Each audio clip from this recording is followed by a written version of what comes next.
All right, good afternoon.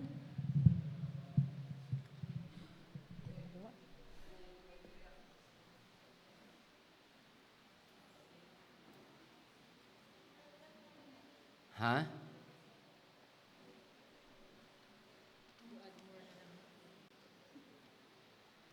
So, yung ating criteria for judging sa preaching ay delivery, stage presence, diction, and ano to? Ha? Ito, stage presence, diction, inflection, 40%. And then, biblical authenticity. 40% kung may baka yung sinasabi mo ay kinuha kay sa pwede mo sa yes, Google, kinopya mo o kaya yung mga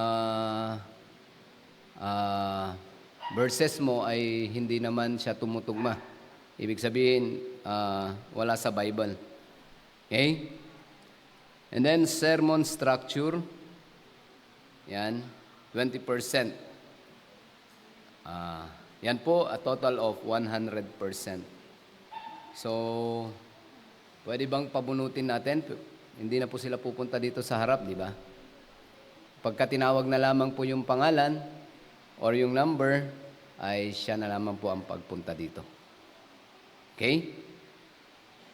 Brother, pabunutin mo nga.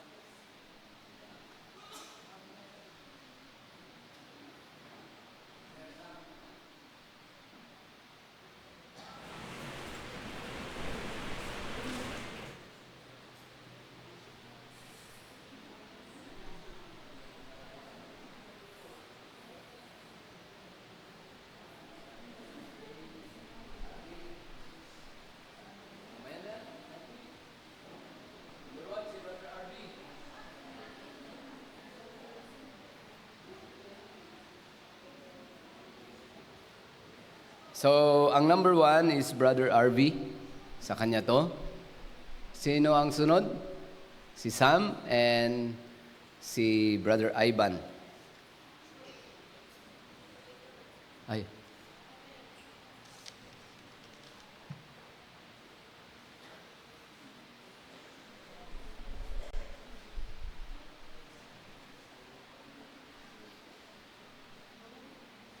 So si Brother RV, come here. Si Brother RV ang ating first contestant. At siya po ay from Cadiz, Church of God. At ano pa bang background? Anak ko siya. na panganay na anak. And then nagagamit din po siya sa church. Lalo na pag wala po ako. So, yun lamang at umpisan na po natin. 10 minutes ang ating time. 10 minutes. Do you know? Mababa? Yun yung ating 10 to 15. Okay, sige. You're the judge. 10 to 15 minutes. More than that ay minus points na po tayo. Okay, Brother RV, ikaw na ang mag-umpisa and we wish you all the best. Isang pagpalang hapon sa atin mga kapatid at ako'y lubos na nagaganap na magamit sa inyong harapan. First time to magsalita sa inyong harapan na in this setting and as I always say pag ginagamit ako, papasalamat ako sa Diyos dahil binigyan niya na naman ako ng isa pang pagkakataon na matuto at mas lumalim ang aking pananampalataya. At upang hindi tayo magtagal ay hinihiling ko na ating buklatin ng ating mga Biblia dito sa Matthew 5 verse 14 to 16. Isang popular na bersikulo na marahil ay kabisado na ng iba. Sabi dito, 14 to 16, sabi niya, "Ye are the light of the world, a city that is set on a hill cannot be hid. Neither do men light a candle and put it under a bushel, but on a candlestick, and it giveth light unto all that are in the house. Let your light so shine before men, that they may see your good works and glorify your Father which is in heaven. So, ang team natin ngayon, mga kapatid, ay why do we need to lead? Kuya Arby, bakit ang layo naman nung verse mo sa ilaw? Ang layo ng verse mo sa ilaw into leadership. Kasi ang leadership, mga kapatid, parang ilaw lang yan. No? You try to hide kung ano yung talent mo into leadership, mawawala. No? And if you try to let it shine, meron din iba na maapektuhan ng ilaw mo na yon. Diba? Meron siya. Or should I say, sabihin na natin more specific, parang zombie apocalypse lang yan, yung leadership. Or sabihin natin, yung pananampalataya mo. Ba? Yung faith, yung, ako talaga. Wait.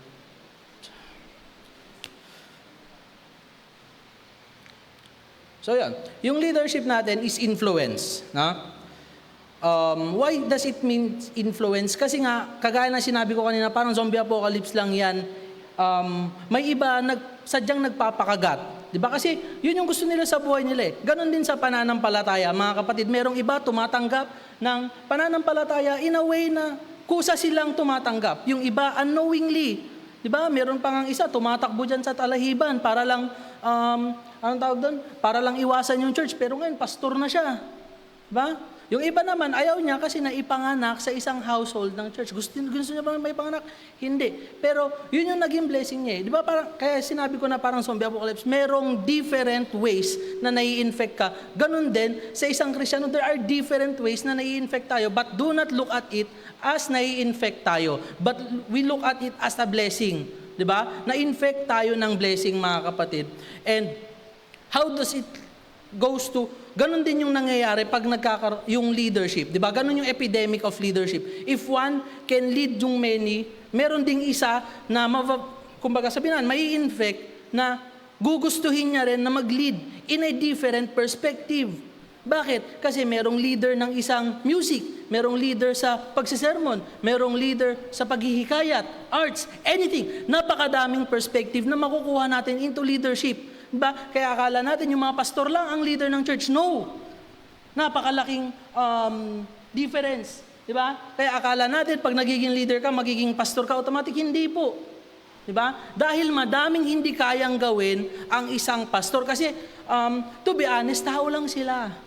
Diba? Madami silang pagkukulang. And yet, tinitignan po natin na kaya nila lahat gawin. Na hindi. Diba? Kailangan mayroon din mag-lead sa kanila into music. Wow, ang kapal naman ng mukha mo, Kuya Arby, si Pastor, tuturuan mo mag-music. Hindi po, kasi alam nila, ang mga pastor, alam nila yung pagkukulang nila na kailangan din nilang ma-lead. Di ba? Na yun yung pupunain natin na mga young people. Di ba? Na meron tayong time. Di ba?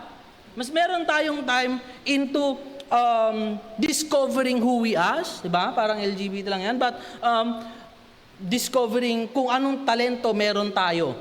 Diba? So sabi dito, why do we need to lead? Dahil kailangan. Because God commands it. Sabi sa Matthew 28:19 to 20, sorry for the slow start, Matthew 28,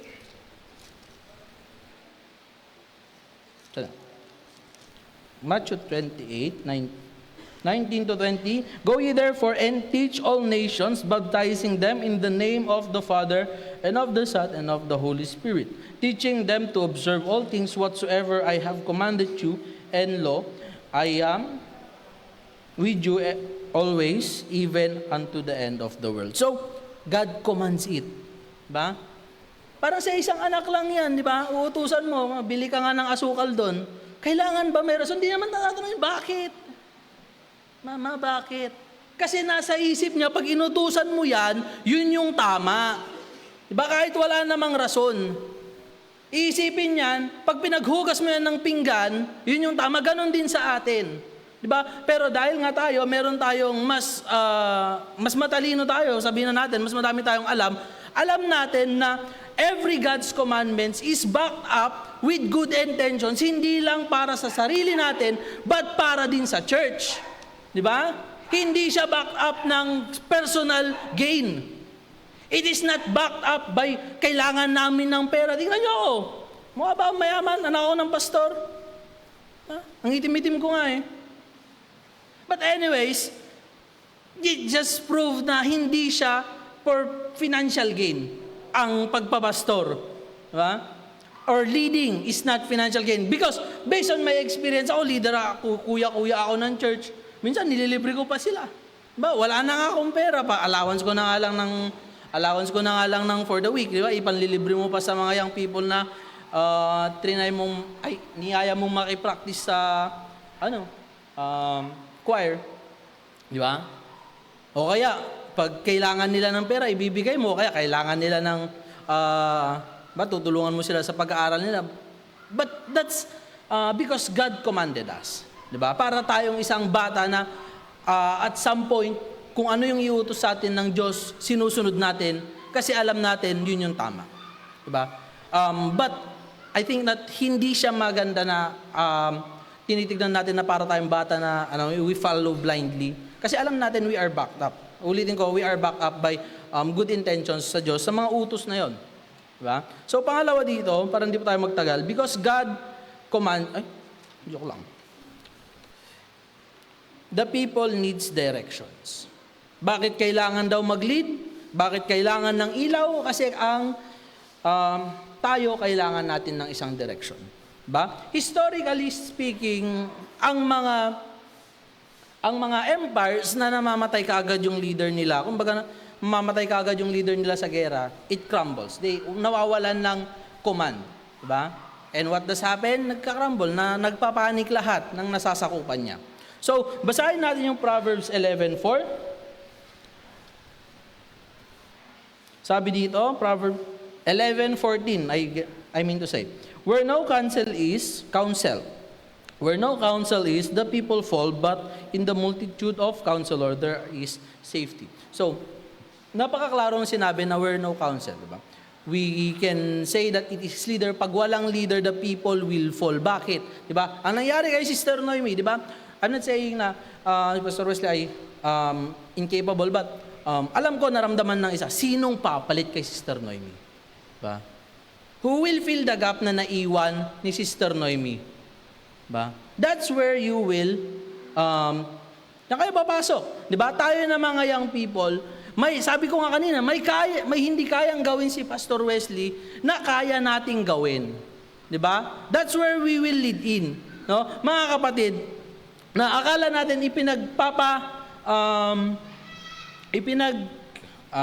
how do I say this one? Punta lang natin sa leader natin, di ba? Minsan binabahala nila, di ba? Kaya na ni pastor yan, kaya na ni pastor to, di ba? And pag nawala na si pastor, doon na tayo nagka-crumble. Na sa atin, tingnan natin na someday magiging leader tayo. Sana lahat tayo magiging leader. We will lead someone, kahit isa lang yan. Di ba? Kasi nga, yung inuutos sa atin ng Diyos, if you are called to lead it faithfully. Di ba? Mag-lead ka faithfully sa kung ano man yung work na binigay sa iyo ng Diyos. Na sa atin, kung meron man isang leader na mag-crumble, mag-fall, di ba?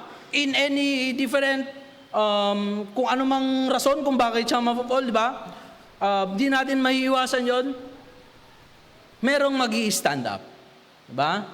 Someone will stand up na magli-lead sa church. Na hindi mo hahayaan sino na ang magli-lead dito sa church na to, namatay na si pastor. Diba? Anong mangyayari sa Church of God? Nangihina na si Pastor Wesley. Diba? Hindi mo ba kayang sabihin na, ay, ako naman? Diba? O kunyari, wala na ang kapal naman ng mukha mo. Diba? Isipin mo yan. Ang kapal naman ng mukha mo, kaya mo magiging leader. If yun yung calling mo, you will act upon yung calling na yun. Lagi niyong iisipin yan. Ako, ayoko na nagsisermon noon. Nung bata ako, ayoko nagsisermon kasi ang tagal mong nakatayo. Hindi ka ba nangangalay dyan, di ba? Lagi sinasabi niya kay papa ko, pag nagsisermon siya nung bata ako, hindi ka ba nangangalay? Hindi ba sumasakit yung lalamunan mo? Sumisigaw ka dyan. Tapos, Basta ang hirap, nakita ko nung nagsarang, pero here I am. Di ba? No plans to be a pastor at all. No plans to be a leader.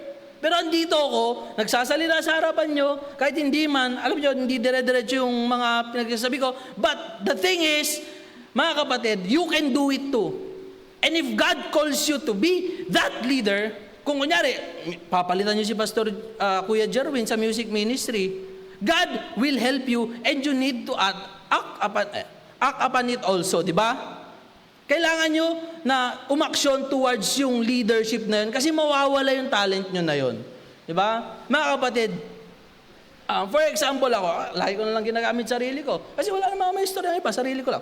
But the thing is, ako, ang dami ng process bago ako nakapag-sermon, naging confident na mag-sermon na kaya ko ba? Nagkakaroon ka ng ganun eh. Nagkakaroon ka ng, kailangan ba ako ng tao? Kailangan ko ba? But the thing is, the answer is always yes. Diba? Kung ano man yung mga tanong dyan sa puso nyo, kung ano yung pupunta dun sa kagustuhan ng Diyos, yun yung sagot. Huwag na kayong magtanong pa sa sarili ninyo. Magpapastor ba ako? Oo. Diba? Ganun lang yun. Diba? Magpapastor ba ako? Hindi. Kung ano yung, sabi ko nga, kung ano yung connected dun sa kagustuhan ng Diyos, will of God. Alam natin sa sarili natin yan. Kumbaga, tumitibok-tibok yan palagi sa loob natin. And God, in that way, sabi ko nga dun sa pangalawang point ko, people will have direction. Diba? Now, once you follow your heart, dun nagkakaroon ng direction. And saan nanggaling yung direction na yun? Sa leading ng bawat isa sa atin. Diba? Kunyari, na-invite ako, tapos ang ganda ng music, nahikayat ako. Yung calling ko, purpose ko, ang magiging future purpose ko sa Diyos ay magiging music minister. Kasi meron isang young people na naggitara ng napakaganda, kaya ako nahumaling mapunta sa church. Diba? Minsan, isipin natin napakasimpleng rason, pero that's what makes us hook into church, being a church of God. So, pangatlo dito, sabi, why do we need to lead? Because it reflects Christ's example. Diba? Pumunta tayo sa Mark 10:45, sabi dito,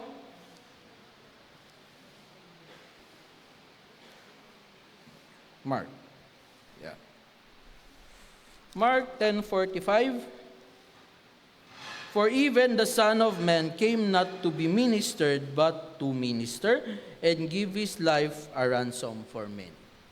So, bakit tayo nagli-lead? Because God leads. Diba? Hindi lang siya nakaupo sa loob ng simbahan na nakikinig. Diba? Hindi lang siya nobodies. And nobody is nobody sa loob ng iglesia. Lagi niyong tatandaan yan. You are special in your own way. Kung tagapakinig ka, special kang tagapakinig dahil tinawag ka ng Diyos upang maging tagapakinig. Diba? Kasi kung wala yan, wala ding rason na kami ay, ang mga pastor ay nagsasalita dito sa harapan. Wala ding rason na kayo ay nagsisermon pa kasi wala nang tagapakinig. But at some point, kailangan yung mag-level up. Kasi yun yung hindi naman sinasabing pinakamababa, but alam natin sa sarili natin na dapat tayong may ginagawa sa church at hindi lang tayo nakaupo. Di ba? Lalong-lalo na kayo, andito kayo sa loob ng youth convention. Di ba? Lahat may ginagawa. Hindi, imposible na lahat kayo dito ay all throughout nung convention mula nung December 25 ay nakaupo lang kayo. Unang-unang basihan, yung fellowship. Imposibleng hindi kayo tumayo ng fellowship. At may ginawa. Di ba? Prime example, maliit na, kumbaga simpleng example lang yan. Di ba? At parang mga bata, babalik na naman tayo sa bata, Kuya Arby. Parang mga bata lang yan na sinusunod kung ano yung nilid ng magulang nila. Di ba?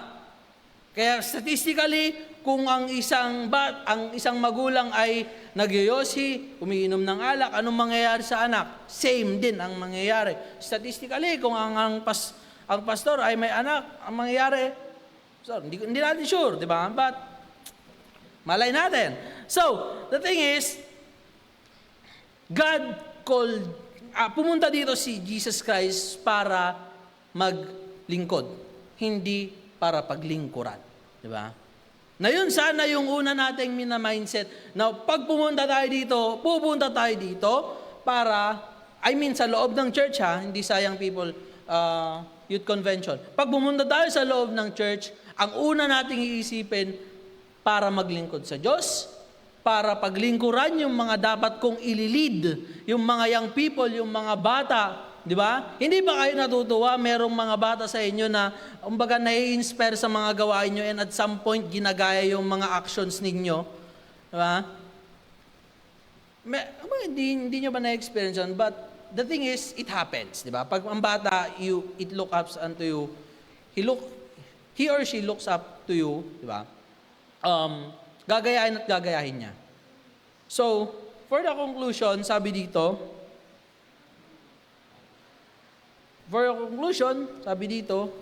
kagaya nun sa unang point, sabi dito, why do we need to lead? Because God commands it. Pangalawa, people needs direction and to reflect Christ's example. Mga kapatid, sabi nga, kumbaga, a question asked me before, na, kumbaga, ngayon ko rin lang sasagutin, ako din lang sasagot sa sarili kong tanong. So, a question, kasi nga, laging tinatopic yung leadership, ba, sinong mangunguna, laging tinatopic yun. Leadership, lahat tayo ay leader. So, what if lahat tayo magiging leader? Ito ang sagot na pumunta sa akin nung tinanong ko yan sa sarili ko kanina. Palaging may malilid if we do our calling correctly. Lagi niyong iisipin yan. Palagi tayong may malilid. Hindi tayo mauubusan, mga kapatid, ng mga membro na didikdikin na hindi maganda yung ugali na yan, hindi maganda yung, kunyari sa music, hindi maganda yung way ng pagpipiano mo, hindi maganda yung way of service mo sa Diyos, di ba? Palagi yan. Kasi nga, parang virus lang yan na kumakalat at kumakalat. Ganon din sana yung sa atin. Sana kumakalat yung salita ng Diyos all throughout sa community natin, all throughout sa society, sa kung saan man tayo napapabilang. Di ba? Kasi para dumami tayo and hindi tayo mauubusan ng malilid and at some point yung mga susunod sa atin will do the same thing para may malid at lumago ang iglesia ng Diyos. Hindi lang siya in a way na lumaki yung organization, society, kung whatsoever you call Church of God, but mas madami ang maligtas. Diba? Hindi lang siya in a way na mas magandang tignan, aesthetically pleasing tignan pag madaming membro, pag magaganda yung suot ng mga membro, but makikita mo na lumalaban sa society ang Church of God. Di ba? Na hindi ka nagpapaapi, hindi ka nagpapabigay sa peer pressure ng kung ano-anong peer pressure man yan, peer ng kung anong grupo na meron ka. At sana, mga kapatid, ay may nakuha tayo sa simpleng mensahe na yon. It may be maikse na minsan mas gusto mo pang pahabain, but ang Diyos nawa ang pumuna sa mga kakulangan ng mensahero dahil may mga pagkukulang siya at ibinibigay ko na po sa pangalawang sa MC.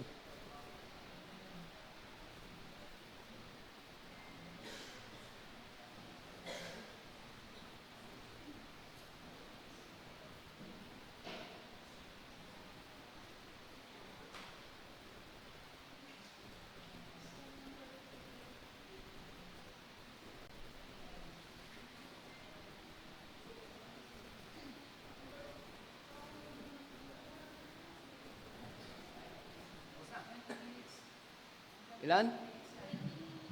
Dapat bigyan ng mga warning before, 20 minutes. 20 minutes na ang gugugulin. Aba, okay. Sige, parang ang dami ko narinig na diva. Diva. Doon sa Well, that's part of, kumbaga nga alam nyo naman, pag nagpe-preach ka, hindi talaga madali mag-preach. Talagang, especially kung yung intention mo is not to, yung bang kukuha ng attention or palakpak ng tao. Sa atin po kasi ganun yun. When we preach ay purely for the words of God, para sa ganun ay makonvince natin. That's preaching eh. You let people move. Pag teaching, you inform them. But preaching, you, kumbaga nga, convince them to move, to act upon something. So, ang Diyos ang siyang mapapurihan at tunay nga na may mga sumusunod tayong mga preachers someday. At dumako na po tayo sa nag-iisang dalaga, sa ating mga contestants, si Sister Sam ng Villa Eusebio. Sister Sam, ano nangyari? Parang malayo ang tingin. Kaya? Okay. So, Sister Sam ng Zone 5.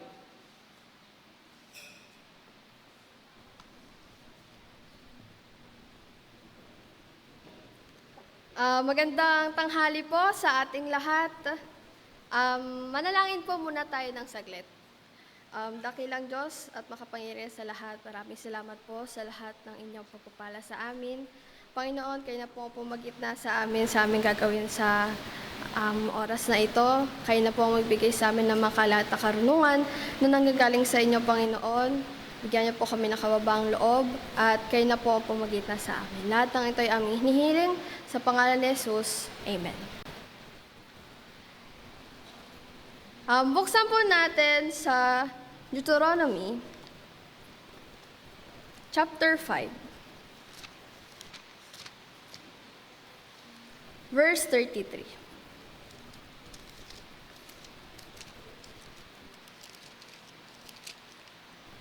Kayo'y lalakad ng buong lakad na inuutos sa inyo ng Panginoon ninyong Diyos, upang kayo'y mabuhay at upang ikabuti ninyo, at upang inyong mapalawig ang inyong mga araw sa lupain na inyong aariin. Basahin po natin sa 1 Peter, chapter 2, verse 21. Sapagkat sa ganitong bagay kayo'y tinawag, sapagkat si Kristo man ay nagbata dahil sa inyo, na kayo'y iniwanan ng halimbawa, upang kayo'y magsisunod sa mga hakbang niya. So, sa mga bersikulong ating binasa, binigyan ko ito ng tema na how could we lead, follow, support, and continue as God's promising youth. So, kung makikita nyo po sa ating binasa sa Deuteronomy chapter 5, verse 33, binanggit doon na kailangan daw nating lakadan, sundin, ang mga inuutos ng Diyos. Hindi sinabi doon yung iba lang, kundi lahat. So sa ating pagsunod sa ating Panginoon, in our spiritual life, hindi lang kung ano yung gusto nating sundin, yun lang yung gagawin natin. Kundi sinabi dito ng Panginoon, lahat ng inuutos niya. Kailangan nating sundin. Hindi lang yung kung ano lang yung natitupuhan natin, kung ano lang yung kaya natin, or kung ano lang yung gusto nating sundin, yun lang yung gagawin natin. Kundi ang sinabi dito ay, kailangan lahat upang tayo ay mabuhay, ikabuti natin, at mapalawig ang ating mga araw sa lupain na ating aariin. At sa 1 Peter chapter 2 verse 21, nabanggit doon na si Kristo na siya ay nagbata or sa English ay nag-suffered para sa atin at maging halimbawa na kailangan nating sundin. So para maging makalead or mamuno tayo, makasunod tayo, makasuporta at magpatuloy na God's promising youth, kailangan nating gawing halimbawa si Jesus Christ. So sa aking unang division, bago pala yun, nilagyan ko muna ng may sasabihin muna ako sa inyong statement na tayong kabataan, tayo ang kinabukasan ng church. Hindi magpapatuloy, hindi lalago ang church kung hindi tayo gagalaw. Meron kayong isang bagay na minamahal. Sabihin natin sa isang relationship. Sabi nga doon sa courtship, pag mahal mo yung isang tao, pag sisikapan mo, hindi lang yung gagamit ka ng shortcut, kundi dapat kailangan mong pagsikapan, kailangan mong pagtuunan ng oras, ng effort, sa energy na pinapakita doon na minamahal mo yung isang tao. So kung minahal mo yung isang tao, dapat, first of all, mahalin mo rin yung gawain ng Diyos. Kasi nga kaya nga tayo nagsiserve kay God kasi gusto natin na lumago yung gawain niya. Gusto nating makatulong sa gawain niya. At dahil doon, binigyan ko siya ng first division na imitate Christ only. Si Jesus Christ lang yung ating kailangang gayahin. Tayong mga kabataan, hindi ako naniniwala na meron dito yung hindi gumagamit ng social media. Tayong mga kabataan kasi we are from, pinanganak tayo na andyan na yung social media, technology. So, I know na all of us here, marunong tayong gumamit ng cellphone, technologies, and social media. Sabi nga ni Pastora Abigail nung Sunday School lesson, dapat hindi tayo gagaya sa nakikita natin sa social media. Mga influencer, mga K-pop idol, yung mga sa music, sa mga nagbablog, di yun yung ginagaya natin. Hindi rin natin ginagaya yung kung ano yung popular na expressions sa social media. Dapat, we should be different. Sabi nga, we are peculiar people, kakaiba. Hindi lang yun dapat nakikita sa ating kasuotan, kundi sa kung paano tayo kumilos, magsalita, and how we present ourselves. We should show yung holiness nga, yung mga natutunan natin na habang nagsisilbi tayo sa Panginoon. Natutunan natin sa pakikinig sa mga Sunday School lessons, sa mga preachings, sa mga lecture. Hindi lang naman tayo dito nakarinig ng magagandang salita ng Diyos. Nakakarinig din tayo sa mga local churches natin. Kaya dapat, alam na natin kung ano yung dapat nating sundin, gawin na nakalugod sa ating Panginoon. At dahil doon, dapat ang gagayahin lang talaga natin ay si Jesus Christ. So basahin natin sa John, chapter 13, verse 12 to 15. Kaya't nang mahugasan niya ang kanilang mga paa at makuha ang kanyang mga damit at muling maupo, ay sinabi niya sa kanila, nalalaman baga ninyo kung ano ang ginawa ko sa inyo? Tinatawag ninyo akong guro at Panginoon, at mabuti ang inyong sinasabi, sapagkat ako nga. Kung ako nga na Panginoon at guro ay naghugas ng inyong mga paa, kayo naman ay nararapat ding maghugasan ng mga paa ng isa't isa. 15, sapagkat kayo'y binigyan ko ng halimbawa upang gawin naman ninyo ayon sa ginawa ko sa inyo. So yung account na to, alam naman natin, lagi itong nababanggit ng mga pastor natin na pag tayo ay nag-feet washing. Makikita natin dito na sinabi talaga ni Jesus Christ na tinatawag natin siyang guro, Panginoon. At siya mismo nagpakita ng humbleness. Kababaang loob na hinugasan niya ang mga paa ng mga apostol. So tayo na sumusunod sa Panginoong Diyos, at ginagaya natin si Jesus Christ, dapat din tayo ay magpakita ng humbleness. Sabi nga ni Pastor Dominic, humbleness is isa ring trait ng teachable. Nagpapakita rin siya ng trait na teachable tayo. Kasi hindi pa tayo yung hasang-hasa kasi we are still youths.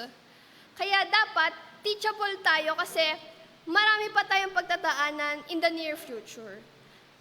Kaya we should be humble na hindi mo kahit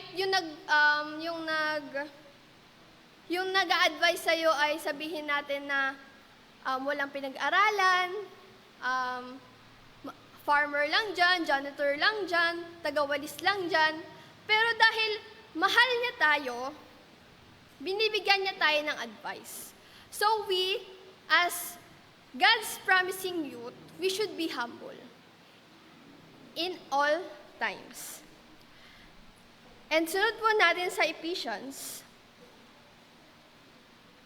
chapter 4.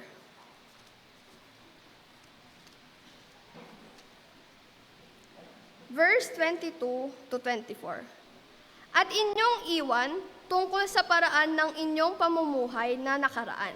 Ang dating pagkatao na sumama ng sumama ayon sa mga kahalayan ng pandaraya. At kayo'y mga bago sa espiritu ng inyong pag-iisip, at kayo'y mga bihis ng bagong pagkatao na ayon sa Diyos ay nilang sa katwiran at sa kabanalan ng katotohanan. So kung makikita natin sa verse 22, na kailangan na daw nating iwan. Kasi nakarinig na tayo ng katotohanan eh. Alam na natin na yung dati nating mga gawe ay hindi maganda, mali, hindi nakakalugod sa Panginoon, kaya kailangan na nating iwanan yun.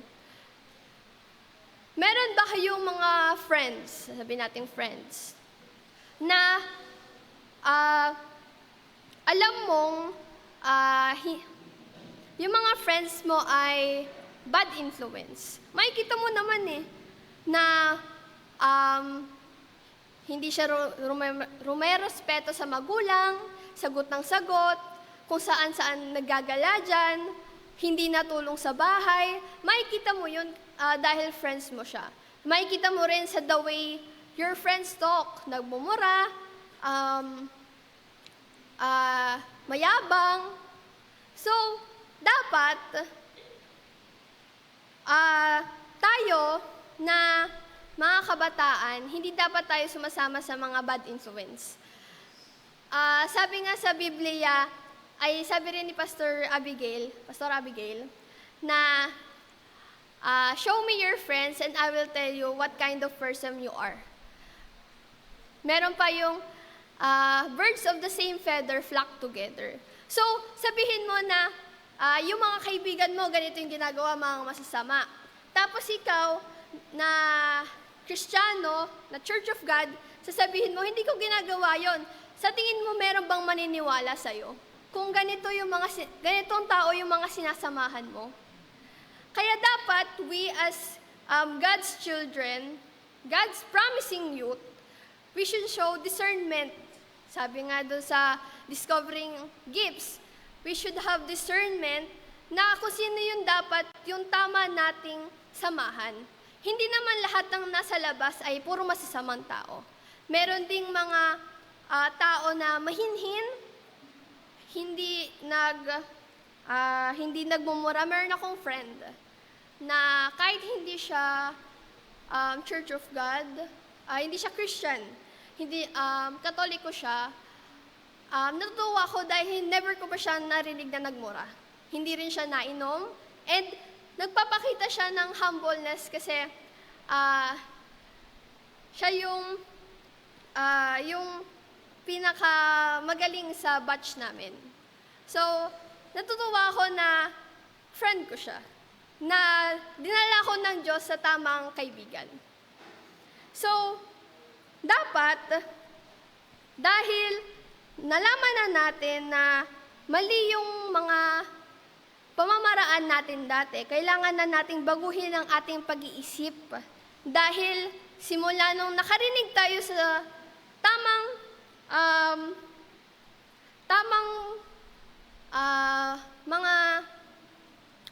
salita ng Diyos, alam na natin na yung mali yun. Kaya dapat baguhin na natin yung ating pag-iisip at magsuot tayo ng bago na nakakalugod sa Panginoon. And basahin po natin sa 1 Corinthians. 1 Corinthians. 1 Corinthians 11 verse 1. Maging tagatulad kayo sa akin na gaya ko naman kay Kristo. So, ang nagsasalita dito ay si Pablo. So, sinasabi niya dito na gayahin daw natin si Pablo dahil si Pablo ay gumaya kay Kristo. So, in short, kailangan talaga natin gayahin si Kristo. Makikita naman natin na yung account ni Pablo na dati siya yung nagpe-persecute sa Church of God. At dahil pinakita sa kanya ni Jesus Christ, nagpakita sa kanya si Jesus Christ, doon niya nakita na mali yung ginawa niya. And alam naman natin, after na ma-healed niya, siya ay nagpa-baptize, and siya ay hindi na siya nagpe-persecute ng Church of God, kundi siya na yung nagpe-preach, nagpapakalat ng salita ng Diyos. So dapat tayo rin na para maging God's promising youth tayo, kailangan natin gayahin si Kristo. At sa aking pangalawang division, purpose truthfully in your heart to follow God. Basahin po natin sa Matthew 22,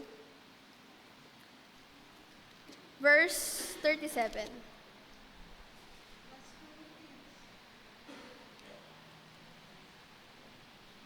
At sinabi sa kanya, iibigin mo ang Panginoon mong Diyos ng buong puso mo at ng buong kaluluwa mo at ng buong pag-iisip mo.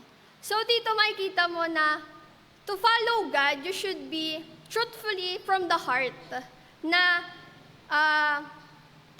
sinet natin sa heart natin na gusto mo talagang mag-serve kay God. Na dapat hindi yung iniisip mo na mag-serve lang ako, pero wala sa puso mo. Kaya dapat, from the start, from the heart, gusto mo mag-serve kay God, kaya gusto mong tumulong sa church. So, bibigyan kong example dito si Daniel. Basahin natin sa Daniel, chapter 1, verse 8.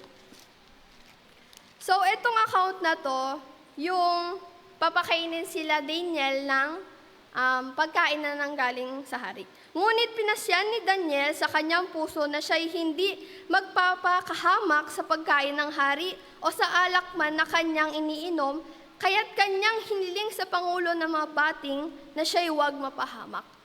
So makikita natin dito dahil sinet ni Daniel sa heart niya na kailangan kong sumunod sa Panginoon kahit yung mga pagkain na masasarap na nanggaling sa hari, hindi niya titikman yun.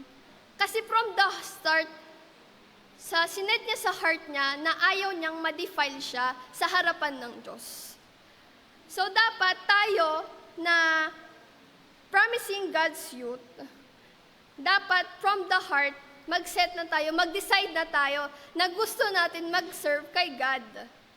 Para yung mga gagawin natin, decisions natin in the future, ay makakalugod sa Panginoon. So, ayun lang po.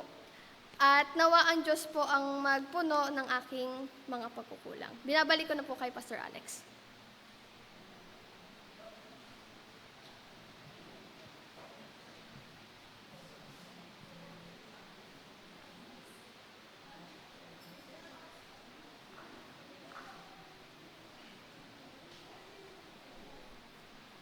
Salamat, Sister Sam. Ayan. May 3 kang napa-altar call.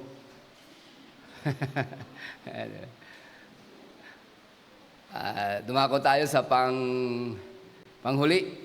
Last but not the least, ika nga.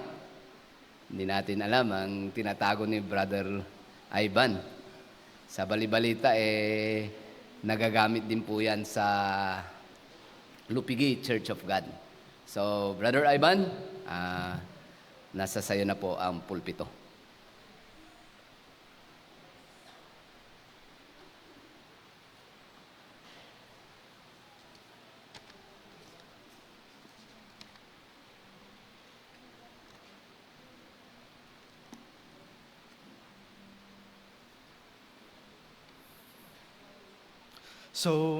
Magandang tanghali po sa ating lahat.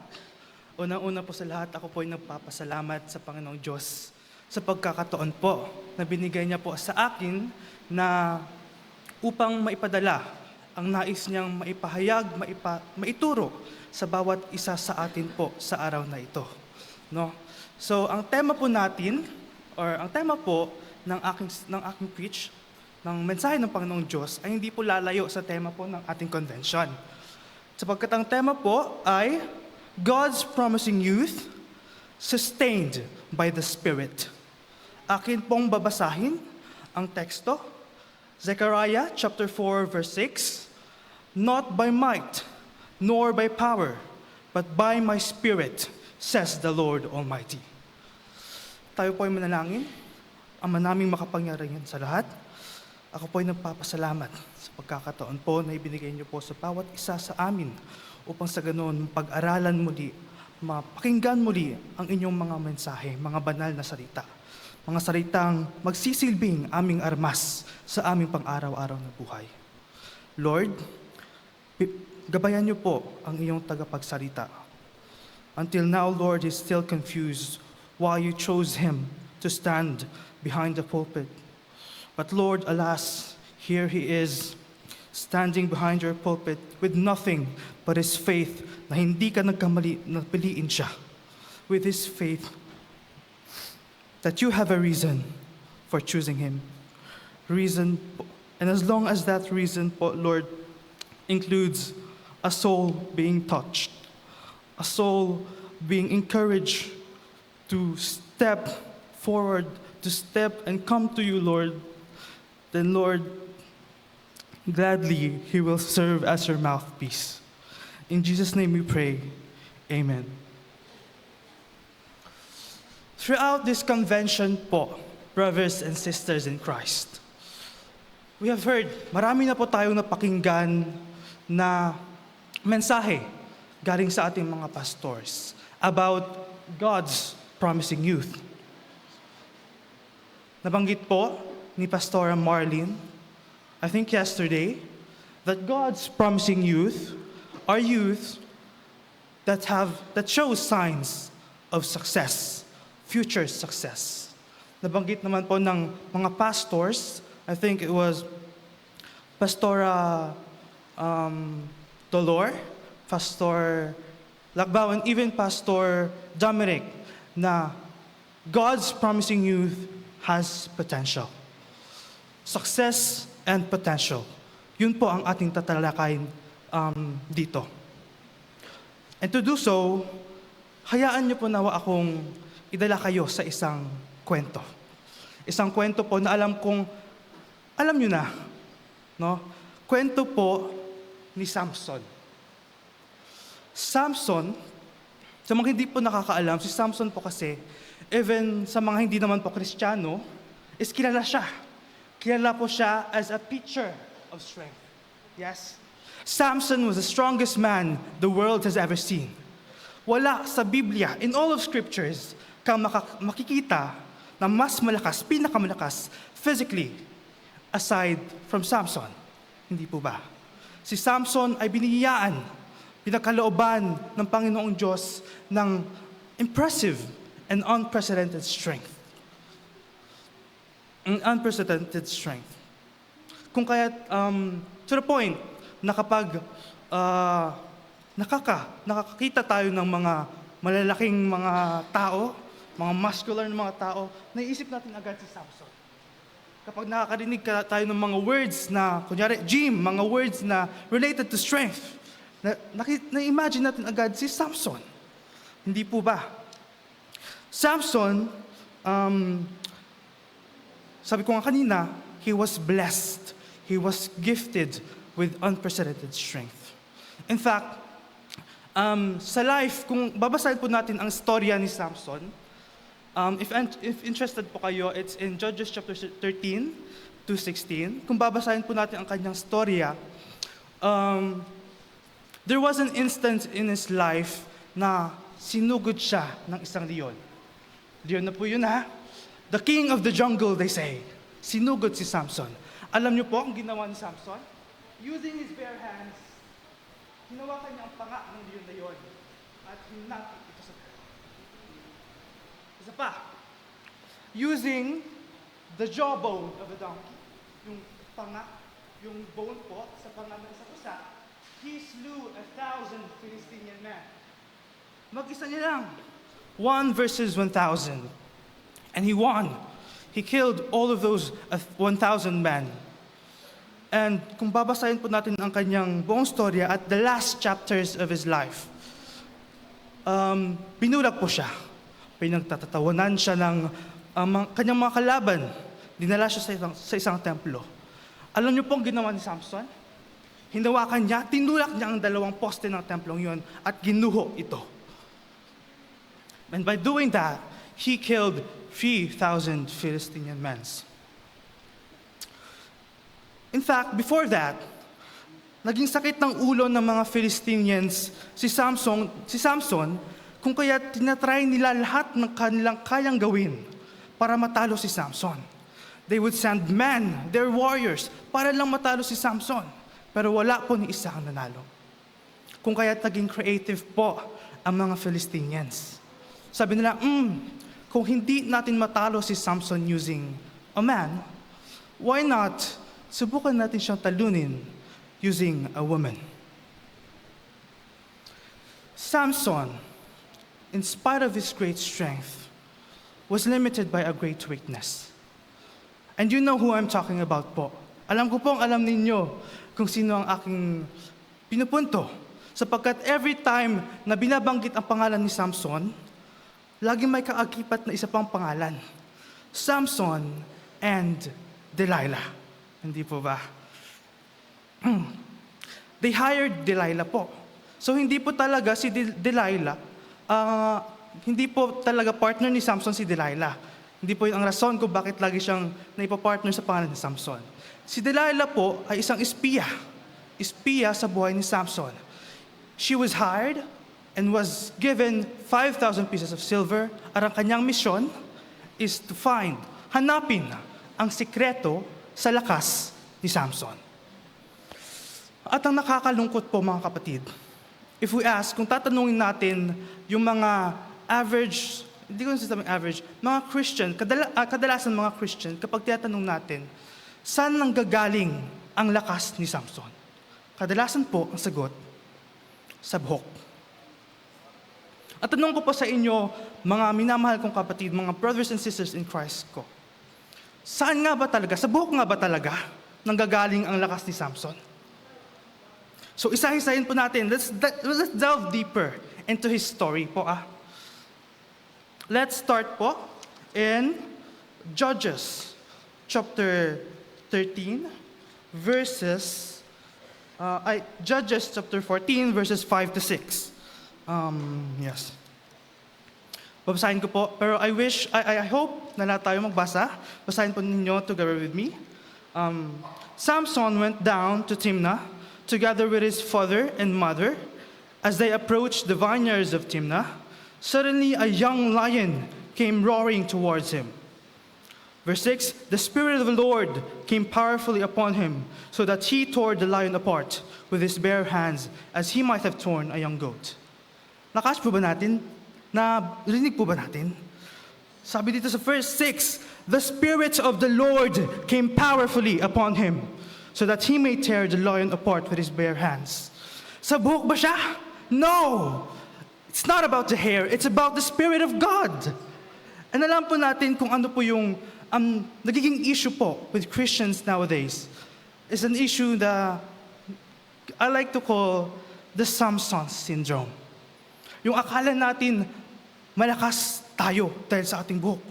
Dahil sa ating buhok, kaya tayo successful. Dahil sa ating accomplishments, kaya tayo malakas. Dahil sa ating diploma, kaya tayo successful. But it's not about those things. It's not about your hair. It's not about your accomplishments. It's not about your diploma. It's about the Spirit of God. Yes, amen. I'm telling you this, my sisters and brothers in Christ, with all my heart. Once that the Spirit of God powerfully comes upon you, you will be successful. And sinasabi ko rin po sa inyo, ito mga minamahal kong kapatid, hindi nagiging successful ang isang tao dahil sa kanyang sariling kakayahan lamang, kundi dahil sa Panginoon. Brother Vert, how about yung isa pa niyang accomplishment, yung pumatay siya ng 1,000 Philistines? Basahin po natin in Judges chapter 14, verses 5 to 6. 15, verses 14 to 15, I meant to say. As he approached Lehi, the Philistines came towards him shouting, "The Spirit of the Lord came powerfully upon him. The ropes on his arms became like charred flax, and the bindings dropped from his hands. Finding a fresh jawbone of a donkey, he grabbed it and struck down 1,000 men." Saan galing ang kanyang lakas? Sa buhok ba? No. It's about the Spirit of the Lord who came powerfully upon him. Brothers and sisters in Christ, ito po ang challenge po sa ating lahat ngayon. Let us not depend on our own skills. Let us not depend on our own talents, on our diploma, no. The amount of zeros in our bank account, no. Because those are not the basis of success. The basis of success, the basis kung bakit ngayon buhay ka pa rin. The basis kung bakit, despite of all your struggles, andito ka pa rin sa loob ng church is because of the Spirit of God, the grace of God, and the mercy of God that is always upon us. Evert, Brother Vert, paano yung tinulak niyo yung poste? Tinulak niyo yung poste po, di ba? Tumubo yung buhok niya doon, kaya siya naging malakas ulit. Okay, so let's read po the last words of Samson before he died. In Judges chapter 16, verse 28. Then Samson prayed to the Lord. Na-pray po siya. "Sovereign Lord, remember me. Please, God, strengthen me. Just once more, and let me with one blow get revenge on the Philistines for my two eyes." Kung malakas na siya, ba't siya nag-pray kay Lord? Kung malakas na siya dati, ba't pa siya nag-pray? Why? Brothers and sisters, because he finally realized. Finally, bago man siya namatay, he realized, hindi to dahil sa book ko. Hindi to dahil sa accomplishments ko. Hindi to dahil sa sarili kong kakayaan. No, it's about my God. It's about our God. And at the end of his life, bago po siya mamatay, he realized, Lord, I no longer have eyes. I am with my enemies and I am in prison. But right now, Lord, please strengthen me. Not by might, not by power, but by your Spirit. And I implore all of us to pray the same prayer po, brothers and sisters. Na Lord, hindi mo man matanggal lahat ng problema sa buhay ko.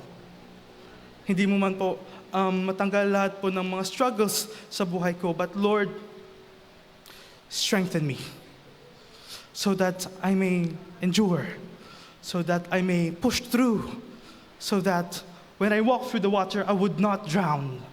When I walk through the flame, I would not be burned. Because, Lord, for such a long time, I have been leaning on my own resources. But right now, Lord, I recognize that only you can bring me victory. Amen. And I hope now we realize that po. Only God can bring us success. That is the true meaning of success. Pangalawa po, sabi ko po kanina, aside from success, tatalakayin rin po natin yung sinabi po ng pastors natin that God's promising youth has potential. Has potential. And mga kapatid, dito po kadalasan, siguro nagkakamali ang most Christians. And I am not trying to go against po sa teachings po ng pastors natin, sa mga sinasabi po nila. In fact, I agree with them. Potential. God's promising youth has potential. God's promising youth has potential. I simply wish to build, parang expand yung foundation na nailantad na po nila. Okay? Hindi ko po sinasabi na mali magkaroon ng potential. Ang sinasabi ko pong mali ay yung akala ng most of us na sapat na ang potential. Because, mga minamahal ko pong kapatid, ang potential, kapag hiwalay sa Diyos, kahit gaano pa to kalaki, kahit gaano pa to ka-impressive po, wala po itong direksyon. At balang araw, mawawalan rin po to ng saysay. Si Samson po, may potential siya. May lakas siya. He had a calling. He was gifted. But at the end of his life, he was tricked po, hindi po ba? Kaya ang God's promising youth ay hindi lang youth na may potential, kundi isa po itong youth na alam kung saan nanggagaling ang kanyang lakas. None other than God. And brothers and sisters, sometimes we feel like we're undeserving because I'm not talented enough. Sometimes we feel like we're not talented enough. Ngunit, I'm telling all of you here, mga minamahal kong kapatid,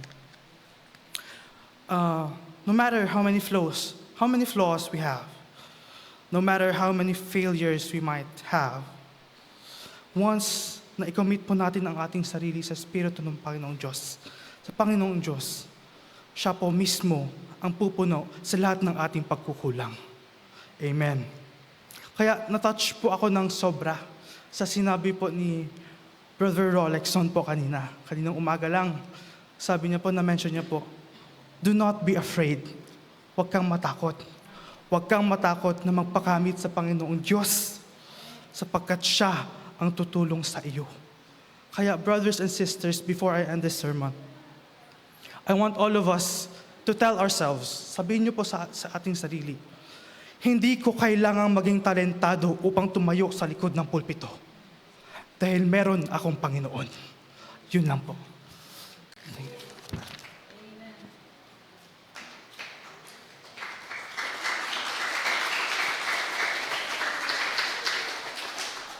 Pwede bang ikaw na mamayang gabi? Brother? Salamat. You're all good. Isang dalaga, dalawang brothers. You're good. We appreciate so much yung mga talento po ninyo. Magkakaibang talento, magkakaibang kakayanan, how you deliver. Pag na-enhance, well, of course, tunay nga na magagamit natin para sa ating Panginoong Diyos. Kumbaga nakakatuwa talaga na there are young people na ganito, willing. Sabi nga ng last preacher po ay hindi mo kailangan ng talento para tumayo sa pulpito, to be the voice of God anywhere you go. Saan ka man dalhin ng ating Panginoong Diyos. Be the voice of God because God will always provide strength and knowledge and wisdom sa bawat isa sa atin. So salamat. Ano ba yan? Siyempre, hindi po na natin malalaman kung sino ang champion, preacher of the convention. Yan. Sa mga judges natin, baka mayroon silang masasabi. Yes, come here. Ayan. Pwede ba yun, Brother Jerwin? Yung wireless natin? O, pwede. Dito na.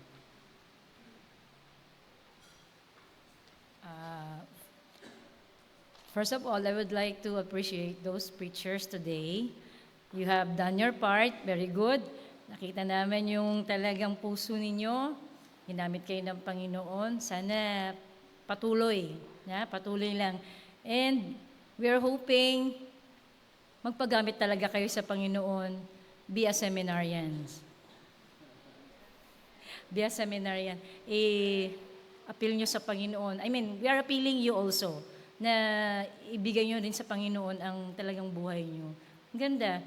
Ako, I really appreciate. Nakita ko talaga yung talent na binigay ng Diyos sa inyo. It's not really easy to stand at the back of the pulpit. Hindi basta-basta talaga. Pero there is really strong spirit. Makikita mo sa kanila, they really can express themselves. Kayang-kaya nila. Kaya, saludo ako ngayong hapon. Ngayon lang ako nanood. Nakaraan, medyo napanood ko din sila Brother Art J, tsaka dun sa Mindanao. Pero this time, maganda yung another batch na naman. So, nakaka-challenge mga kapatid. Lalo na din sa mga iba nating kapatid na mga baguhan. Talaga, alam ko, na-encourage din kayo. So, yun lang gusto ko. Sana pagpatuloy nyo hanggang sa, kung napipil ninyo na tatawagin kayo ng Panginoon, sana po, nandun yung puso natin paggamit tayo sa Kanya. Amen. Any more from the judges? Meron pa? Wala na? Okay. Sabi nga mag-seminaryan kayo. Hindi maganda. Ang Diyos ang siyang mapapurihan. God bless us all. Thank you so much sa participation. At ang totoong winner ay ang ating Panginoong Diyos. Kumbaga, hindi sayang yung investment niya sa atin. Di ba? Nag-invest ang Diyos sa atin and we are using it. So, God bless us all at salamat din sa mga judges sa kanilang time at ganoon na rin sa bawat isa sa atin.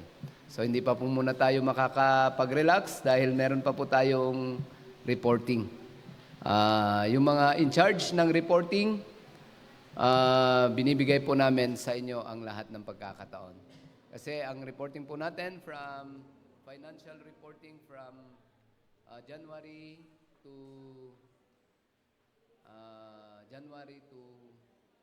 December to January, baliktad na. Yun po, mga projects and activities na mga youth. Sa projects and activities, youth lamang po, and then sa ating financial, lahat-lahat na po yan. Main up to sa young people and children's department.